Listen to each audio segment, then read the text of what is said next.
मुंशी प्रेमचंद की कहानी शतरंज के खिलाड़ी। वाजिद अली शाह का समय था। लखनऊ विलासिता के रंग में डूबा हुआ था। छोटे बड़े गरीब अमीर सभी विलासिता में डूबे हुए थे। कोई नृत्य और गाना की मजलिस सजाता था तो कोई अफीम की पीनक ही में मजे लेता था। जीवन के प्रत्येक विभाग में आमोद प्रमोद का प्राधान्य था।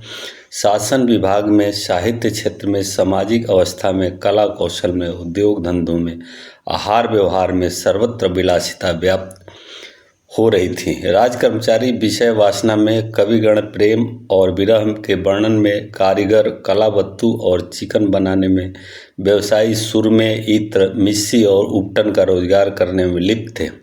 सभी की आंखों में विलासिता की मद छाया हुआ था। संसार में क्या हो रहा है इसकी किसी को खबर न थी।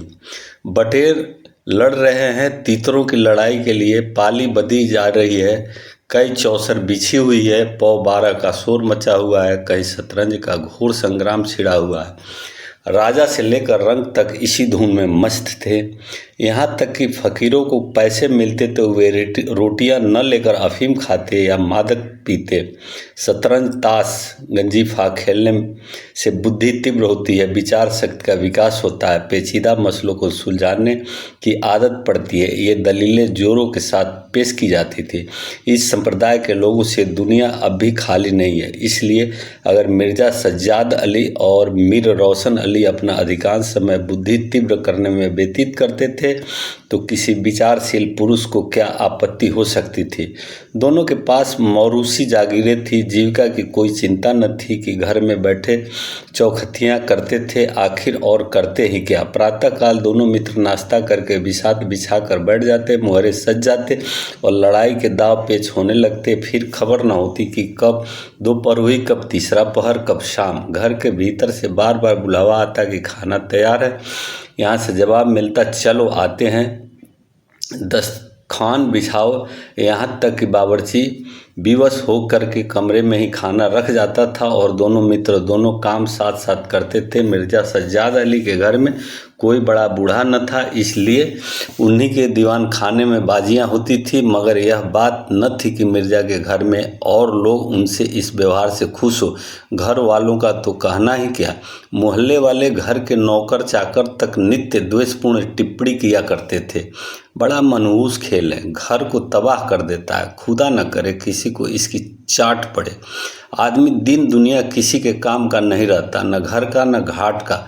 बुरा रोग है। यहाँ तक कि मिर्जा की बेगम साहबा को इससे इतना द्वेष था कि अवसर खोज खोज कर पति को लड़ाती थी, पर उन्हें इसका अवसर मुश्किल से मिलता था। वह सोती रहती थी, तब तक बाजी बीत जाती थी और रात को जब सो जाती थी तब कहीं मिर्जा जी घर में आते थे। हाँ, नौकरों पर वह अपना गुस्सा उतारती रहती थी। क्या पान मांगे हैं, कह दो आकर ले जाएं। खाने की फुर्सत नहीं है, ले जाकर खाना सिर पर पटक दो, खाए चाहे कुत्ते को खिलाए। पर रूबरू वह भी कुछ न कह सकती थी। उनको अपने पति से उतना मलाल न था जितना मीर साहब से। उन्होंने उनका नाम मीर बिगाड़ू रखा था। शायद मिर्जा जी अपनी सफाई सारा इल्ज़ाम मीर साहब के ऊपर थोप देते थे। एक दिन बेगम साहबा के सिर में दर्द होने लगा। उन्होंने लौंडी से कहा, जाकर मिर्जा साहब को बुला लो, किसी हकीम के यहाँ से दवा लाए, दौड़ जल्दी कर। लौंडी गई तो मिर्जा जी ने कहा, चल अभी आते हैं। बेगम साहबा का मिजाज गर्म था। इतनी ताप कहाँ कि उनके सिर में दर्द हो और पति शतरंज खेलता रहे। चेहरा सुर्ख हो गया। लौंडी से कहा, जाकर कह अभी चलिए, नहीं तो वह आप ही हकीम के यहाँ चली जाएगी। मिर्जा जी बड़ी दिलचस्प बाजी खेल रहे थे। 2 ही किस्तों में मीर साहब की मात हुई जाती थी। झुझलाकर बोले, क्या ऐसा दम लबों पर है, जरा सब्र नहीं होता? मीर, अरे तो जाकर सुन ही आइए ना, औरतें नाजुक मिजाज होती है। मिर्जा, जी हाँ, क्या क्यों न जाऊँ? 2 किस्तों में आपकी मात होती है। मीर जनाब, इस भरोसे न रहिएगा। वह चाल सोचिए कि आपके मुहरे धरे हैं और मात हो जाए, पर जाइए सुनाइए। क्यों खामखा उनका दिल दुखाइएगा? मिर्जा जी, इसी बात पर तो मात ही करके जाऊंगा। मीर, मैं खेलूंगा ही नहीं, आप जाकर सुन आइए। मिर्जा, अरे यार, जाना पड़ेगा हकीम के यहाँ। सिर दर्द खाक नहीं है, मुझे परेशान करने का बहाना है। मीर, कुछ भी हो उनकी खातिर तो करनी ही पड़ेगी। मिर्जा, अच्छा एक चाल और चल लूँ? मीर, हरगिज नहीं, जब तक आप सुन न आएंगे मैं मुहर्रम में हाथ ही न लगाऊंगा। मिर्ज़ा साहब मजबूर होकर अंदर गए तो बेगम साहबा ने त्योरियां बदल कर लेकिन कराहते हुए कहा, तुम्हें निगोड़ी शतरंज इतनी प्यारी है, चाहे कोई मर ही जाए पर उठने का नाम नहीं लेते। नौज कोई तुम जैसा आदमी हो। मिर्ज़ा क्या कहूँ, मीर साहबा मानते ही न थे कि बड़ी मुश्किल से पीछा छुड़ा कर आया हूँ।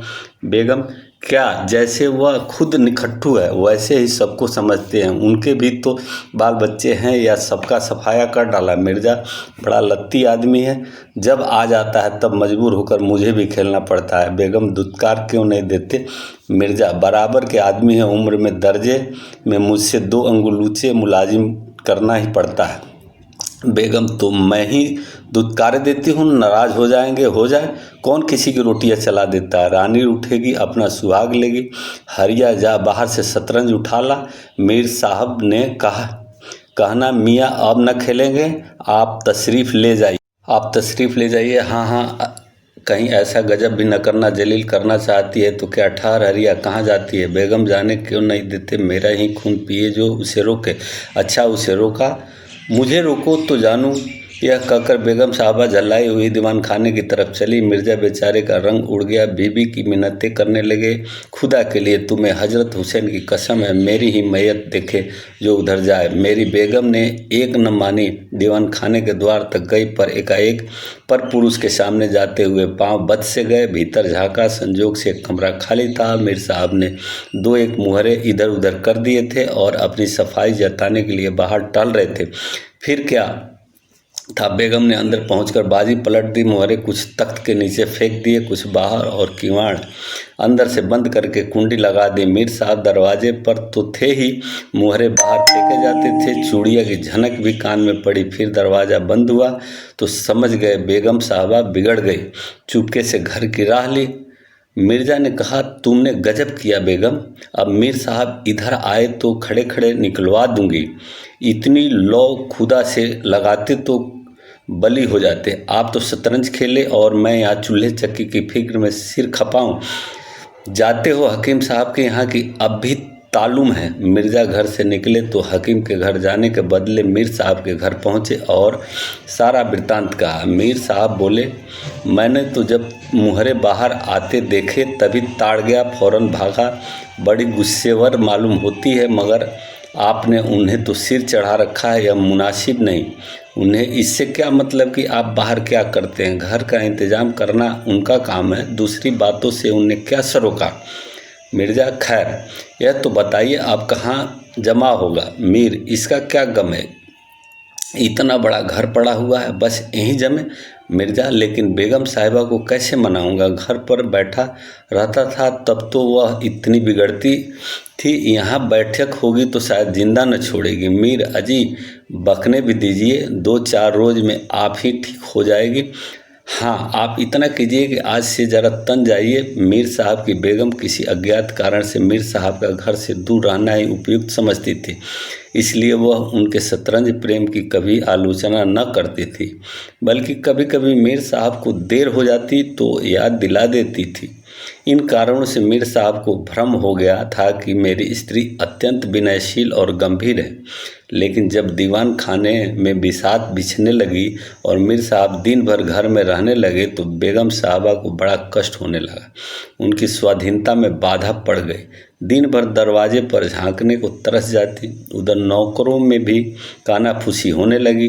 अब तक दिन भर पड़े पड़े मक्खियाँ मारा करते थे, घर में कोई आए कोई जाए उनसे कुछ मतलब न था। अब 8 पहर की धौंस हो गई। पान लगाने का हुक्म होता, कभी मिठाई का, और हुक्का तो किसी प्रेमी के हृदय के भांति नित्य जलता ही रहता था। वे बेगम साहबा से जा जाकर कहते, हुजूर मियाँ की शतरंज तो हमारे जी का जंजाल हो गई। दिन भर दौड़ते दौड़ते पैरों में छाले पड़ गए। यह भी कोई खेल की सुबह को बैठे तो शाम कर दी, घड़ी आध घड़ी दिल बहलाव के लिए खेल खेला ना बहुत है। खैर हमें तो कोई शिकायत नहीं, हुजूर के गुलाम हैं, जो हुक्म होगा बजा ही लाएंगे। मगर यह खेल मनहूस है, इसका खेलने वाला कभी पनपता नहीं। घर पर कोई न कोई आफत जरूर आती है। यहाँ तक कि एक के पीछे मोहल्ले के मोहल्ले तबाह होते देखे गए हैं। सारे मोहल्ले में यही चर्चा रहती है, हुजूर का नमक खाते हैं। अपने आका की बुराई सुन सुनकर रंज होता है, मगर क्या करें। इस पर बेगम साहबा कहती है, मैं तो खुद इसको पसंद नहीं करती, पर वह किसी की सुनते ही नहीं, क्या किया जाए। मोहल्ले में भी जो 2-4 पुराने ज़माने के लोग थे, आपस में भांत भांत की अमंगल कल्पनाएं करने लगे। अब खैरियत नहीं। जब हमारे रईसों का यह हाल है तो मुल्क का खुदा ही हाफिज है। यह बदसाहत शतरंज के हाथों तबाह होगी। आसार बुरे हैं। राज्य में हाहाकार मचा हुआ था। प्रजा दिन दहाड़े लूटी जाती थी, कोई फरियाद सुनने वाला न था। देहातों की सारी दौलत लखनऊ में खींची आती थी और वह वेश्याओं में, भाड़ों में और विलासिता के अन्य अंगों की पूर्ति में उड़ जाती थी। अंग्रेज कंपनी का ऋण दिन पर दिन बढ़ता जाता था। कमली दिन दिन भिगा कर भारी होती जाती थी। देश में सुव्यवस्था न होने के कारण वार्षिक कर भी वसूल न होता था। रेजिडेंट बार बार चेतावनी देता था, पर यहाँ तो लोग विलासिता के नशे में चूर थे। किसी के कानों पर जूं न रेंगती थी। खैर, मीर साहब के दीवान खाने में शतरंज होते कई महीने गुजर गए। नए नए नक्शे हल किए जाते, नए किले बनाए जाते, नित्य नई व्यूह रचना होती। कभी कभी खेलते खेलते झौड़ हो जाती, तू मैं की नौबत आ जाती, पर शीघ्र ही दोनों मित्र में मेल हो जाता था। कभी कभी ऐसा भी होता कि बाजी उठा दी जाती थी। मिर्जा जी रूठ कर अपने घर चले जाते, मीर साहब अपने घर में जा बैठते, पर रात भर की निद्रा के साथ सारा मनोमालिन्य शांत हो जाता था। प्रातःकाल दोनों मित्र दीवान खाने में आ पहुँचते थे। एक दिन दोनों मित्र बैठे हुए थे, शतरंज की दलदल में गोते खा रहे थे। इतने में घोड़े पर सवार एक बादशाही फौज का अफसर मीर साहब का नाम पूछता हुआ आ पहुंचा। मीर साहब के होश उड़ गए। यह क्या बला सिर पर आई, यह तलबी किस लिए हुई है। अब खैरियत नहीं नजर आती। घर के दरवाजे बंद कर लिए। नौकरों से बोले, कह दो घर पर नहीं है। सवार घर में नहीं है तो कहाँ है। नौकर, यह मैं नहीं जानता, क्या काम है। सवार, काम तुझे क्या बताऊं, हुजूर में तलबी है, शायद फौज के लिए कुछ सिपाही मांगे गए हैं। जागीरदार है कि दिल्लगी, मोर्चे पर जाना पड़ेगा तो आटे दाल का भाव मालूम हो जाएगा। नौकर, अच्छा तो जाइए, कह दिया जाएगा। सवार, कहने की बात नहीं है, मैं कल खुद आऊँगा, साथ ले जाने का हुक्म हुआ है। सवार चला गया। मीर साहब की आत्मा कांप उठी। मिर्जा जी से बोले, कहिए जनाब, अब क्या होगा। मिर्जा जी, बड़ी मुसीबत है, कहीं मेरी तलबी भी न हो। मीर कम बस कल फिर आने को कहा गया है। मिर्जा, आफत है और क्या, कहीं मोर्चे पर जाना पड़ा तो बेमौत मरे। मीर, बस यही एक तदबीर है कि घर पर मिलो ही नहीं। कल से गोमती पर कहीं वीराने में नक्शा जमे, वहाँ किसे खबर होगी हजरत आकर आप लौट जाएंगे। मिर्जा, वल्लाह आपको खूब सूझी, इसके सिवा और कोई तदबीर ही नहीं है। इधर मीर साहब की बेगम उस सवार से कह रही थी, तुमने खूब धता बताया। उसने जवाब दिया, ऐसे गवादियों को तो चुटकियों पर नचाता हूँ, इनकी सारी अक्ल और हिम्मत तो शतरंज ने चर ली। अब भूल कर भी घर पर न रहेंगे।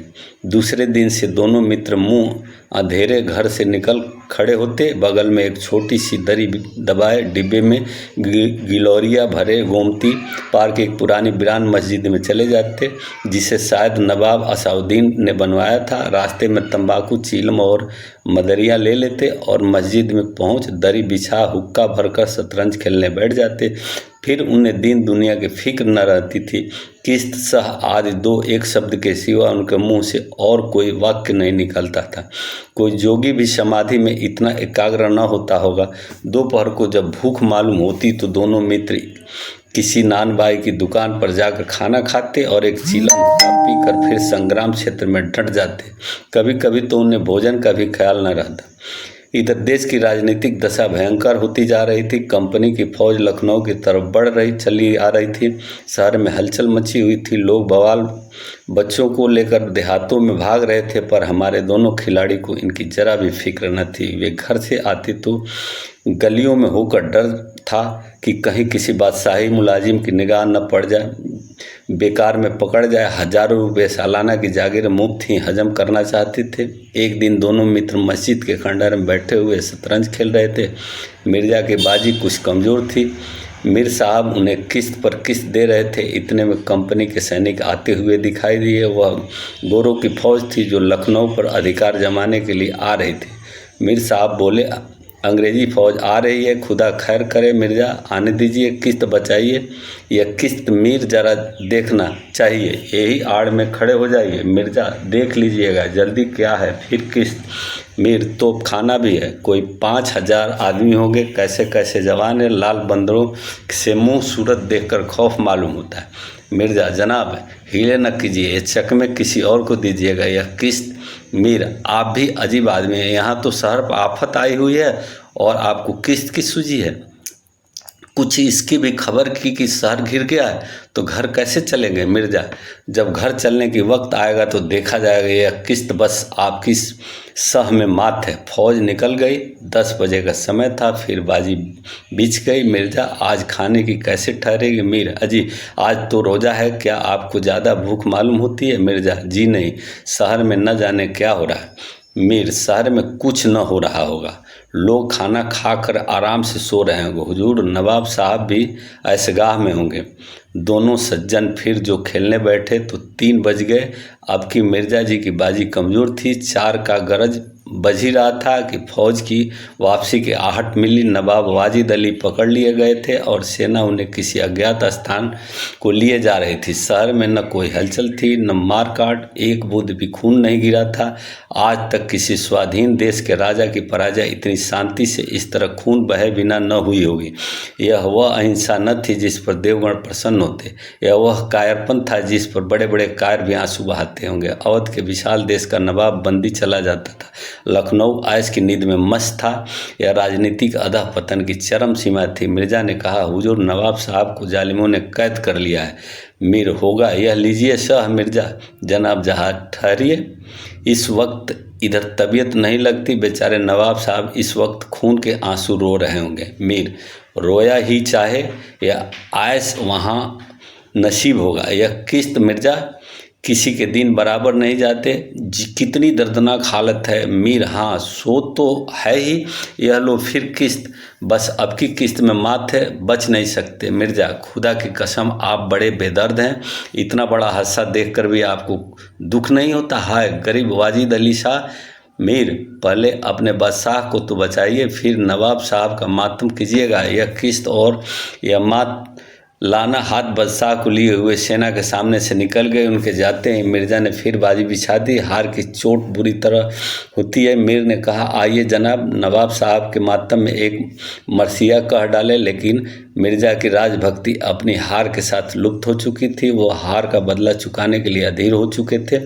शाम हो गई। खंडहर में चमगादड़ों ने चीखना शुरू कर दिया। अबाबिले आकर अपने घोंसलों में चिमटी पर दोनों खिलाड़ी डटे हुए थे, मानो 2 खून के प्यासे सुरमा आपस में लड़ रहे हो। मिर्ज़ा जी ने 3 बाजियाँ लगातार चुके थे। इस चौथी बाजी का रंग भी अच्छा न था। वह बार बार जीतने का ढूंढ निश्चय करके संभल कर खेलते, लेकिन एक न चाल ऐसी बेढंग आ जाती जिससे बाजी खराब हो जाती थी। हर बार हार के साथ प्रतिकार की भावना और भी उग्र होती थी। उधर मीर साहब मारे उमंग के गजले गाते, चुटकियाँ लेते थे, मानो कोई गुप्त धन पा गए हों। मिर्ज़ा जी सुन सुनकर झुंझलाते और हार की झेप को मिटाने के लिए उनकी दाद देते, पर ज्यों ज्यों बाजी कमज़ोर पड़ती धैर्य हाथ से निकला जाता था। यहाँ तक कि वह बात बात पर झुंझलाने लगे, जनाब आप चाल बदल न दीजिए। यह क्या एक चाल चले और फिर उसे बदल दिया, जो कुछ चलना हो एक बार चल दीजिए। ये आप मुहरे पर हाथ क्यों रखते हैं। मुहरे को छोड़ दीजिए। जब तक आपकी चाल न सूझे मुहरा छूइए ही नहीं। आप एक एक चाल आध घंटे में चलते हैं, इसकी सनद नहीं। जिस एक चाल चलने में 5 मिनट से ज़्यादा लगे उसकी मात समझी जाए। फिर आपने चाल बदली, चुपके से मुहरा वहीं रख दीजिए। मीर साहब का फर्जी पिटता था। बोले, मैंने चाल चली ही कब थी। मिर्ज़ा, आप चाल चल चुके हैं, मुहरा वहीं रख दीजिए। उसी घर में। मीर, उस घर में क्यों रखूं मैं, हाथ में मुहरा छोड़ा ही कब था। मिर्ज़ा, मुहरा आप क़यामत तक न छोड़े तो क्या चाल ही न होगी। फर्जी पिटते देख तो धांधली करने लगे मीर। मीर धांधली आप करते हैं, हार जीत तकदीर से होती है, धांधली करने से कोई नहीं जीतता। मिर्जा तो इस बाजी में तो आपकी मात हो गई। मीर मुझे क्यों मात होने लगी? मिर्जा तो आप मुहरा उसी घर में रख दीजिए जहाँ पहले रखा था। मीर वहाँ क्यों रखूँ? नहीं रखता। मिर्जा क्यों न रखिएगा, आपको रखना होगा। तकरार बढ़ने लगी, दोनों अपनी अपनी टेक पर अड़े थे। यह न दबता था न वह। अप्रासंगिक बातें होने लगी। मिर्जा बोले, किसी ने खानदान में शतरंज खेली होती तब तो इसके कायदे जानते, वे तो हमेशा घास काटते। आप शतरंज क्या खेलिएगा, रियासत ही चीज़ है, जागीर मिल जाने से ही कोई रईस नहीं हो जाता। मीर क्या घास आपके अब्बाजान छीलते होंगे? यहाँ तक कि पीढ़ियों में शतरंज खेलते चले आ रहे हैं। मिर्जा अजी जाइए भी, गाजीउद्दीन हैदर के यहाँ बावर्ची का काम करते करते उम्र गुजर गई, आज रईस बनने चले हैं। रईस बनना कुछ दिललगी नहीं है। मीर क्यों?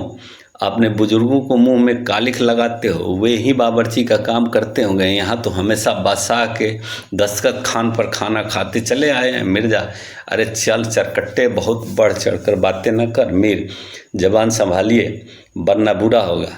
मैं ऐसी बातें सुनने का आदी नहीं हूँ। यहाँ तो किसी ने आंखें दिखाई, उसकी आंखें निकालने का हौसला है। मिर्जा आप मेरा हौसला देखना चाहते हैं तो फिर आइए, आज दो दो हाथ हो जाए, इधर या उधर।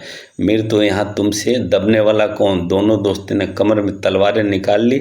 नवाबी जमाना था, सभी तलवार पे कब्ज कटार वगैरह बांधते थे। दोनों बिलासी थे, फरकार न थे। उनमें राजनीतिक भावों का अधा पतन हो गया था। बादशाह के लिए, बादशाहत के लिए क्यों मरे, पर व्यक्तिगत वीरता का अभाव न था। दोनों जख्म खाकर गिरे और दोनों वहीं तड़प तड़प कर जाने दे दी।